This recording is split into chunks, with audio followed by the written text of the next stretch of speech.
चलो देखो देखो लास्ट क्लास में हमने क्या किया था, सर्कुलर लूप के अंदर एक सर्कुलर लूप या सर्कुलर कोइल के सेंटर पॉइंट के ऊपर हमने क्या किया था, जो करंट बह रही होती है उस लूप कोइल के अंदर, उसके कारण मैग्नेटिक फील्ड का मान ज्ञात कर लिया था। अब आपके पास में क्या है,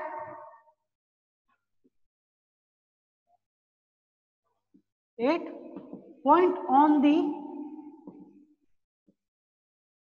एक्सिस ऑफ सर्कुलर कोइल।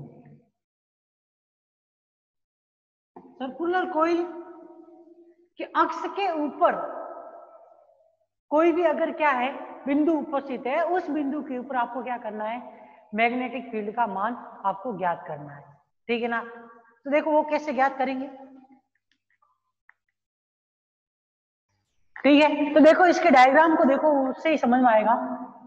जैसे कि आपके पास में ये क्या है, सर्कुलर कोइल है जिसके अंदर क्या है, करंट आई फ्लो हो रही है, ठीक है। इसकी रेडियस क्या है, ए। इसके अक्ष से कितनी दूरी के ऊपर, एक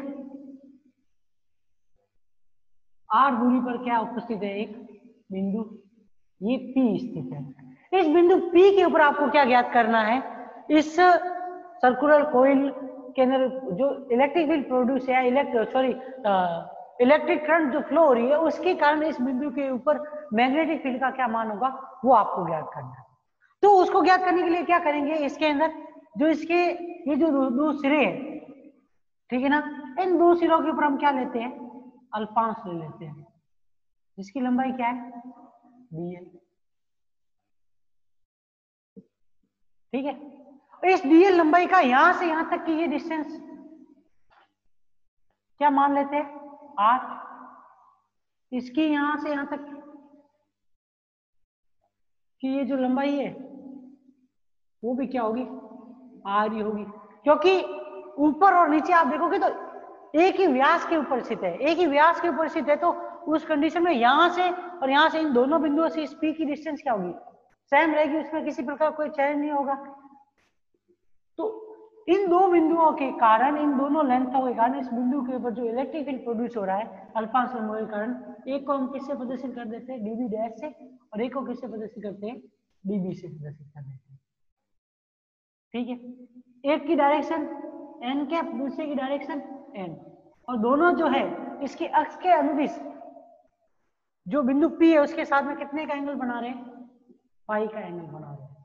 इस तरीके से क्या होगी, इसकी व्यवस्था होगी। अब इसके कारण हमें क्या करना पड़ेगा, इस मैग्नेटिक फील्ड जो इन अल्पांशों के कारण जो ये मैग्नेटिक फील्ड है वो अगर हमने ज्ञात कर लिया, तो उसका अगर हम पूरा का पूरा समाकलन करेंगे इस परिपथ के रेखीय समाकलन के सापेक्ष, इसका रेखीय समाकलन करेंगे परिपथ का, जो यहाँ से dB या dB डैश की जो वैल्यू निकलेगी, तो वहां से हमको क्या मिल जाएगा, वहां से हमें टोटल जो आपके पास में सर्कुलर कोइल है उसके कारण बिंदु P के ऊपर क्या मिल जाएगा, मैग्नेटिक फील्ड का मान मिल जाएगा। अब देखो यहाँ पे आप मान लो कि जो पहला टुकड़ा वो अल्पांश टुकड़ा क्या है, AB, दूसरा अल्पांश टुकड़ा क्या है, CD। तो इस अल्पांश टुकड़े AB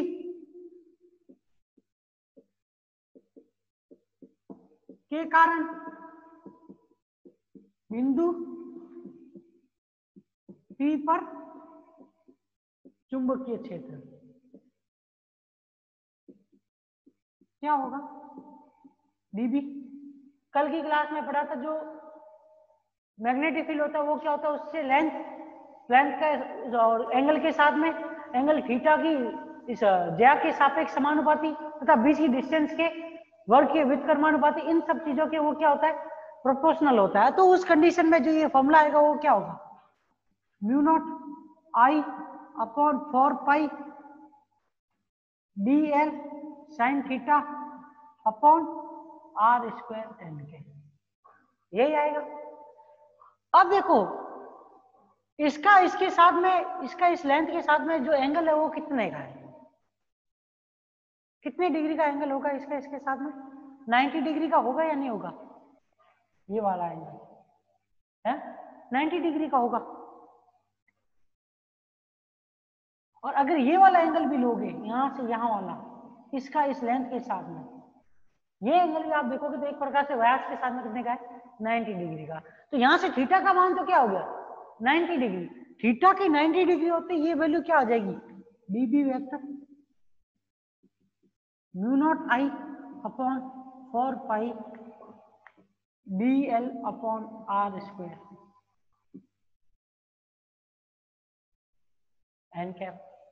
ठीक है, इसी तरीके से CD के कारण जो मैग्नेटिक फील्ड होगा उसका मान भी क्या होगा, dB डैश वेक्टर बराबर mu naught I upon 4 pi dl sine theta upon are square N cap dash. यहाँ पे भी थीटा का मान क्या है, 90 डिग्री। मतलब डिस्टेंस के साथ में जो एंगल बन रहा है वो कितने डिग्री का है, डिस्टेंस और लेंथ के साथ में 90 डिग्री का एंगल। तो यहाँ पे भी थीटा का मान क्या है, 90 डिग्री है। तो उस कंडीशन में ये d b dash vector is equal to क्या आ जाएगा, mu naught I upon 4 pi d l upon are square and dash का। ठीक है, अब देखो यहाँ से आप लगभग देखोगे तो इनका रिजल्टेंट मान है डीबी वेक्टर का और डीबी डैश वेक्टर का, वो क्या है, लगभग इक्वल ही है। बस चेंजिंग क्या है, इनकी डायरेक्शन के अंदर कुछ चेंज है और कोई भी चेंज नहीं। तो देखो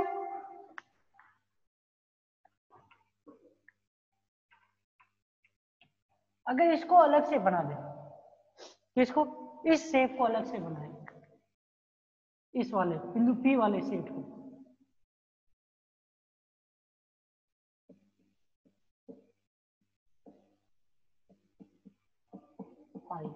ये फाई। तो उस कंडीशन में देखो इसके अक्ष के अनुदिश जो आपके हैं वो घटक कौन से इसके आएंगे, डीबी और डीबी डैश वेक्टर के। एक तो डीबी डैश कॉस फाई और एक डीबी कॉस फाई आएगा। और ये लंबवत घटक जो होंगे वो क्या होंगे, d b dash sine phi, d b dash sorry d b vector sine phi, ये होंगे। ये दोनों तो आपस में क्या हो जाएंगे, कैंसिल आउट हो जाएंगे। तो जो वर्ताकार आपके पास में या सर्कुलर कुंडली है उसके कारण जो मैग्नेटिक फील्ड होगा वो क्या होगा, वो इस बिंदु बी के अनुदिश जो आपके घटक है उनके योग के बराबर होगा। तो हम यहां से क्या कह सकते हैं, यहां से हम ये कह सकते हैं कि बिंदु पी पे जो चुंबकीय क्षेत्र होगा, चुंबकीय क्षेत्र वो क्या होगा, एक्स की अक्ष की ओर घटकों के योग के बराबर होगा, कुल चुंबकीय क्षेत्र।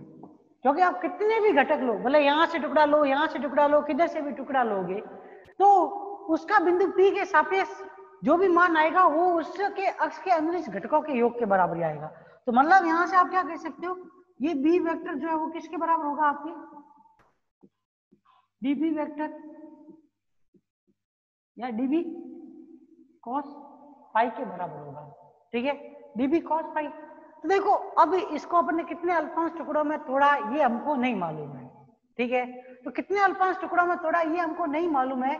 तो उस कंडीशन में हम क्या कर सकते हैं, जब हमें ये नहीं मालूम कि ये वर्ताकार कुंडली कितने टुकड़ों में, हमने बहुत सारे इसको अल्पांश टुकड़ों में तोड़ा है, तो उस कंडीशन में ये समेशन का साइन किस में चेंज हो जाएगा, इंटीग्रेशन में। तो यहां से ये बी जो है वो क्या आ जाएगा, डीबी कॉस फाई के बराबर आ जाएगा। डीबी का मान किसके बराबर है, mu naught I upon 4 pi कोष्टक में D l cos phi upon are square. अब यहां से कॉस फाई का मान निकालना है, तो कॉस फाई का मान निकालने के लिए हम क्या कर लेते हैं, ये एक ट्राइंगल लेते हैं, ये वाला ट्राइंगल। ठीक है, ऊपर वाला ट्राइंगल इस बिंदु ओ से लेके ये वाला। ठीक है, ये कितने का एंगल, 90 डिग्री का एंगल। ये एंगल फाई है और ये लेंथ और ये लेंथ एक दूसरे के क्या है, परपेंडिकुलर है। तो ये एंगल कितने का हो गया, 90 डिग्री का। ये एंगल फिर क्या आ गया, 90 डिग्री माइनस के फाई। तो यहाँ वाला ये एंगल क्या हो गया, फाई हो गया, मतलब सीधा ही इसके साथ में। और ये लंबवत डायरेक्शन के अंदर एंगल कितने का था, 90 डिग्री का। तो इसलिए यहाँ पे हमने थीटा बराबर क्या लिया था, 90 डिग्री लिया था। मतलब लेंथ के साथ में उसकी डिस्टेंस जो थी वो। ठीक है, अब देखो ये 90 माइनस 5, ये 5, वहां पे मैंने गलती कर दी थी, ये 90 नहीं, ये तो 5 होगा। जो हमने 90 डिग्री का एंगल लिया था ना, वो क्या है, इसके सापेक्ष यहाँ से या ये जो बिंदु है ना उसका इसके साथ में जो एंगल है वो हम लेते थे। ठीक है, इसका इसके साथ में जो ये नहीं कितने डिग्री का एंगल है, 90 डिग्री का। तो थीटा का मान तो 90 हो गया, तो वैल्यू तो भी उसके अंदर क्या आएगी, 1 ही आएगी। ठीक है, अब देखो ये एंगल कितने का है, 90 माइनस 5, ये है 5। तो अगर अपन cos 95 इसका मान निकालें, cos 90 माइनस 5, तो क्या होगा, cos वाला क्या होता है, लाला बटा का, लंब बटा किसके अनुपात के बराबर होता है, कर्ण के बराबर लंब अपॉन कर्ण। यहाँ पे लंब क्या है, इसकी त्रिज्या a और कर्ण क्या है, r।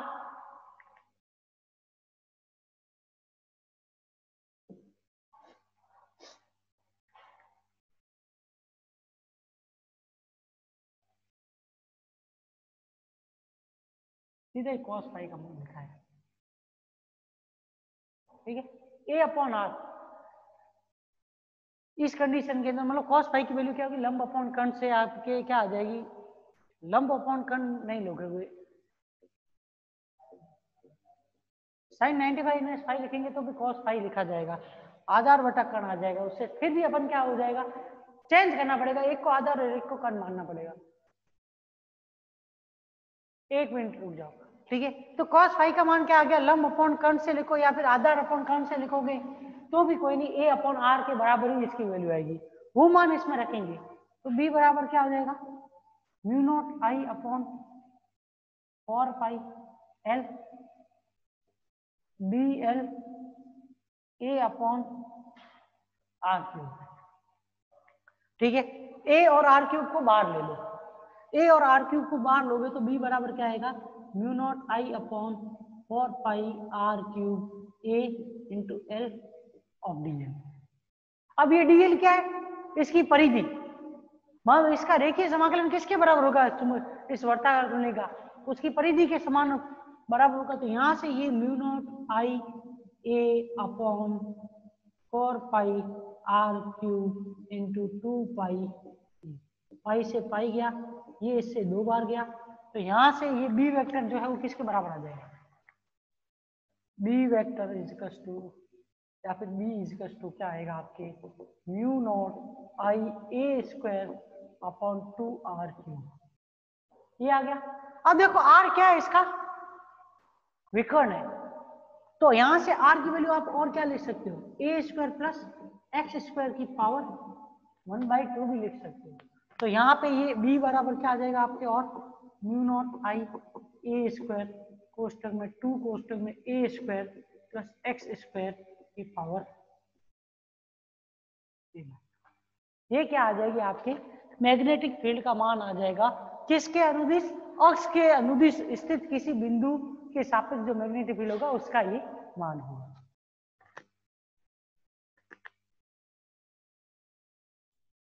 अब देखो, अब एक इसमें जो है आपके इस फोर्थ यूनिट में एक सबसे इंपॉर्टेंट क्वेश्चन है, मतलब न्यूमेरिकल फॉर्मेट में पूछा जाता है, सिर्फ एक इक्वेशन लिखी हुई होती है और वो बोलता है कि इसको सिद्ध कीजिए आप। तो देखो वो इक्वेशन क्या है, जो एक क्वेश्चन इसमें पूछा जाता है वो देखिए, ज्यादा कुछ है नहीं उसमें, आपको पिछले वाले कुछ नियम याद होने चाहिए फर्स्ट यूनिट के, उस आधार के ऊपर आप क्या कर सकते हो, उसको और सरलता से सॉल्व कर सकते हो।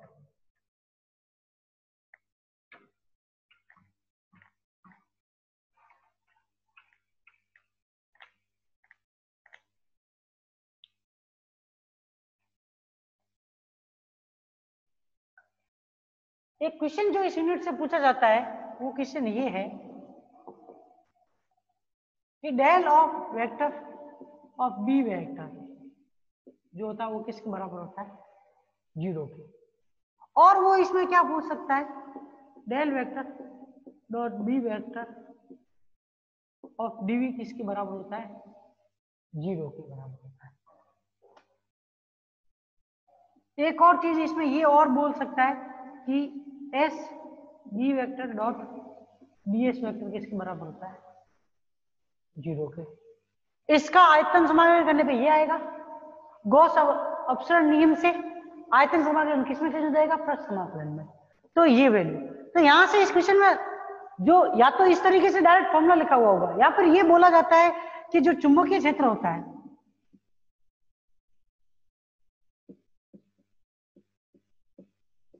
का पृष्ठ समाकलन क्या होता है?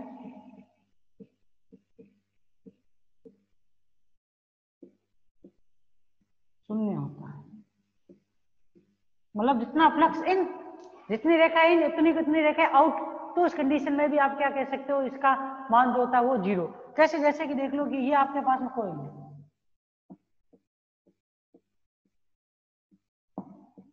जितनी इन हो रही है उतनी आउट हो रही है, तो उस कंडीशन में सारा का सारा क्या हो जाएगा? इन और आउट वाला जुड़ के जीरो हो जाएगा। एक तो ये, दूसरी चीज ये, इसका कारण ये भी आप कह सकते हो कि जो चुंबकीय क्षेत्र होता है उसका न तो कोई क्या होता है, न तो कोई स्रोत होता है, ना ही क्या होता है, सिंक होता है। सिंक और सोर्स, सोर्स से मतलब समझते हो ना, सोर्स जो कि उसको प्रोड्यूस करे, मतलब अप्लाई कर सके किसी के ऊपर। सिंक क्या, एक जगह पे उसको सिमट सके, मतलब एक बिंदु के ऊपर लाके उन सबका मान क्या हो जाए, उसके अंदर वो समाहित हो जाए। ऐसा कोई भी पॉइंट नहीं होता है। उसके कारण क्या है, जब ये चीज नहीं होती, जब न तो उसके पास कोई सोर्स है, ना ही कोई उसके पास सिंक है, इस वजह से जो होते हैं इसके उत्तरी और दक्षिणी ध्रुव जो होते हैं वो एक साथ जुड़े हुए होते हैं।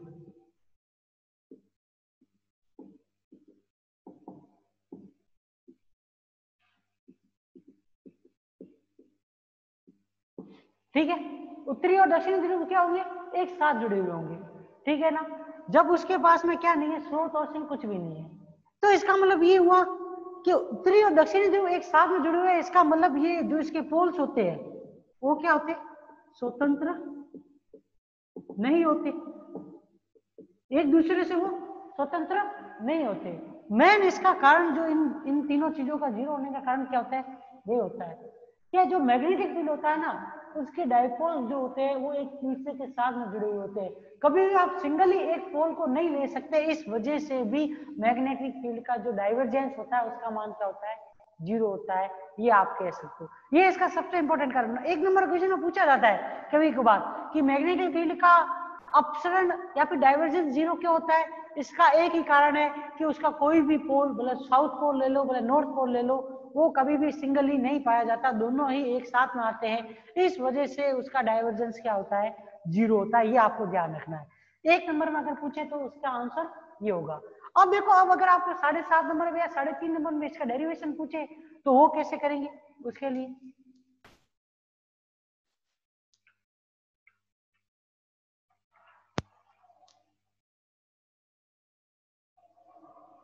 क्या ले लेते, del vector dot b vector को हमको क्या करना है, जीरो के बराबर सिद्ध करना है। उसके लिए हम क्या लेते हैं, एक पृष्ठ लेते हैं, ठीक है, जिसका क्षेत्रफल क्या है, एस। इस तरीके से आपके पास में एक पृष्ठ है जिसका क्षेत्रफल क्या है, एस है, और इसका वॉल्यूम क्या है, वी। ठीक है ना, और इस पृष्ठ का जो धारा घनत्व है वो हम क्या मान लेते हैं, जे वेक्टर। ठीक है, और इस पृष्ठ के अंदर जो एक अल्पांश आयतन लिया है जिसका क्षेत्रफल क्या है, डी ए है। ठीक है, अगर धारा घनत्व तो इसका जे वेक्टर है, तो इसमें से टोटल करंट कितनी फ्लो होगी, आई करंट फ्लो हो रही है। इसके किस वॉल्यूम में, इसके किस कौन से क्षेत्र, एस क्षेत्र में से कितनी करंट फ्लो हो रही है, आई करंट। तो उस कंडीशन में इसमें से अल्पांश में से कितनी करंट फ्लो होगी, डी आई। तो ये जो आपने अल्पांश लिया है, इस अल्पांश से संबद्ध या इस अल्पांश का जो ये आयतन डीवी है और जिसका क्षेत्रफल डी है, इसमें से धारा घनत्व या फिर धारा का मान क्या होगा। देखो, इस पृष्ठ के लिए, अल्पांश पृष्ठ के लिए धारा डी आई के इसके बराबर हो जाएगी, J vector dot D A vector के बराबर होगी या नहीं होगी। क्योंकि आपको मालूम हो तो जे वेक्टर जो होता है वो क्या होता है, D I upon D A के बराबर होता है। ये आपके पहले भी पढ़ा हुआ होगा। एक चीज ये ध्यान रखना कि जो आयतन जो करंट डेंसिटी होती है वो हमेशा सरफेस डेंसिटी से एक घात पीछे की तरफ चलती है। मतलब आप अगर सरफेस चार्ज डेंसिटी निकाल रहे हो तो उस जगह पे आपकी क्या निकलती है, उस पृष्ठ के लिए लाइन करंट डेंसिटी निकलती है। वॉल्यूम चार्ज डेंसिटी निकाल रहे होते हो तो उस कंडीशन में आपकी जो करंट डेंसिटी निकलती है वो सरफेस करंट डेंसिटी निकलती है। ये आप लोगों के 12th में पढ़ा हुआ होगा। तो देखो डी आई किसके बराबर है, J vector dot D A vector के बराबर है। ठीक है, तो उस कंडीशन में ये हम क्या ले लेते हैं, एक 3 डायमेंशनल स्पेस लेते हैं। इस अल्पांश के कारण किसी बिंदु P के ऊपर अगर मैं क्या ज्ञात करना हो,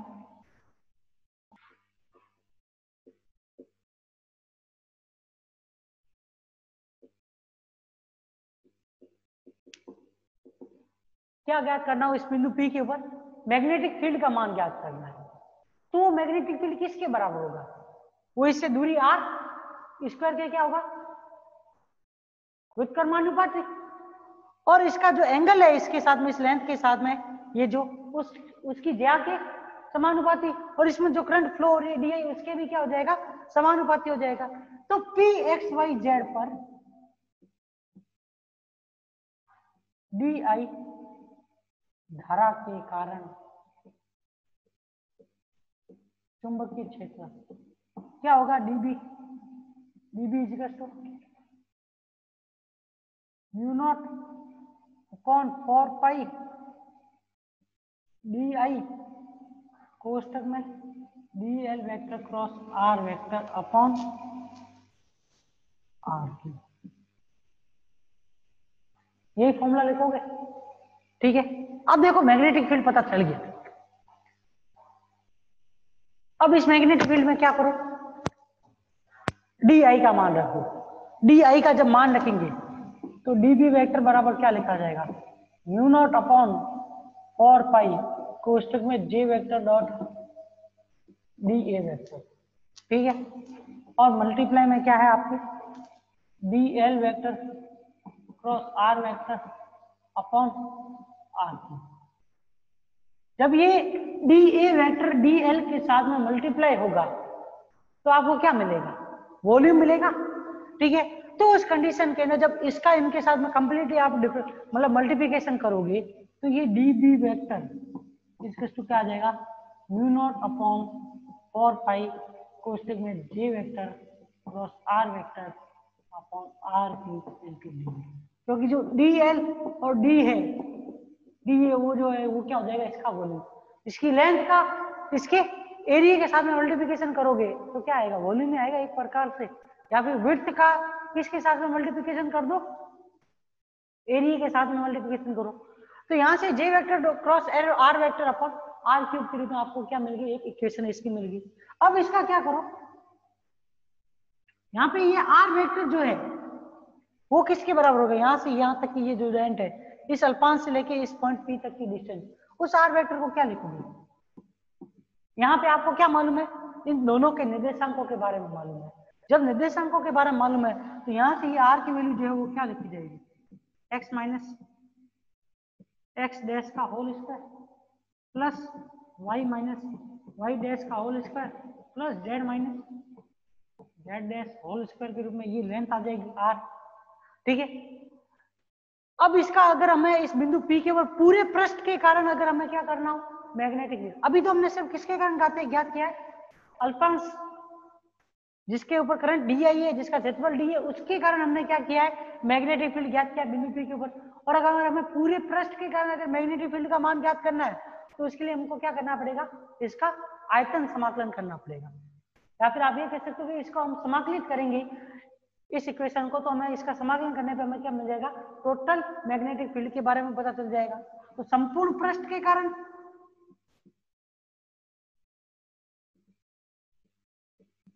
बिंदु P पर बी वेक्टर का मान, यहां से ये बी वेक्टर क्या होगा, d b vector is equal to mu naught upon 4 pi j vector cross are vector upon are cube d v. ये आ गया। अब देखो, अब इस इक्वेशन का क्या ले लो, डाइवर्जेंस ले लो। इक्वेशन का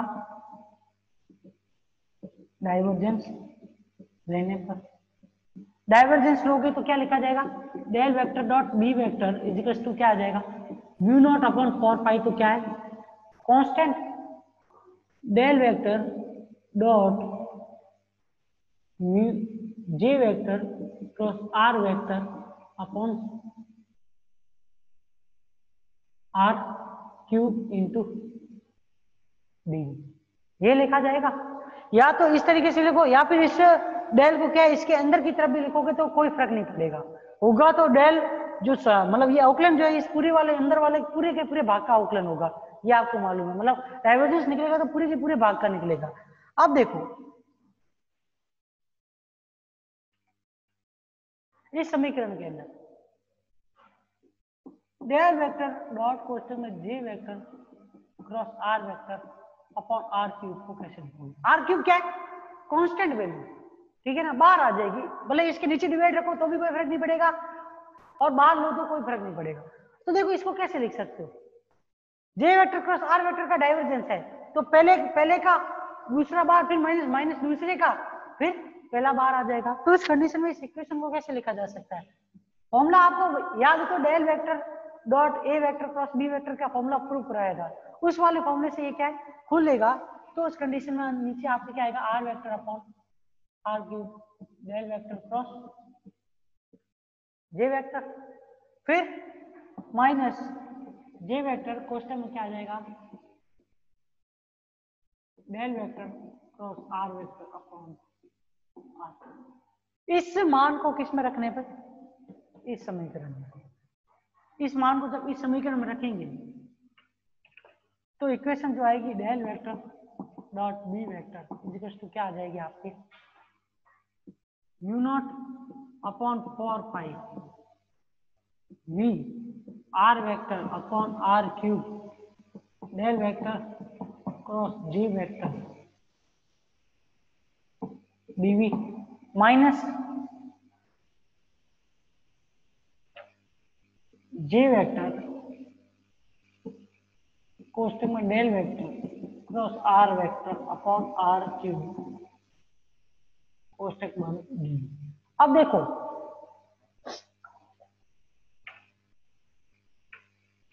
surface current density j vector, ये वैल्यू एक कैसी है कांस्टेंट वैल्यू है, ठीक है ना, पूरे सरफेस की। अब उस सरफेस के अंदर आप कितने भी अल्फांस टुकड़े लो उनके अंदर भी इस जे का मान क्या रहेगा कांस्टेंट रहेगा, वो बदलेगा नहीं।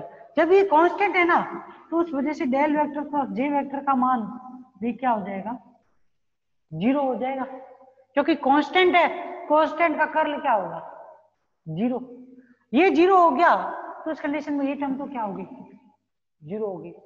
दूसरी चीज आप देखोगे तो अंदर सेकंड टर्म जो है वो del vector cross are vector है। एक क्वेश्चन करवाया था मैंने, 3 डायमेंशन के अंदर पोजीशन वेक्टर का जब अपन क्या लेते हैं कर्ल लेते हैं तो उसकी वैल्यू भी किसके बराबर होती है, जीरो के बराबर होती है।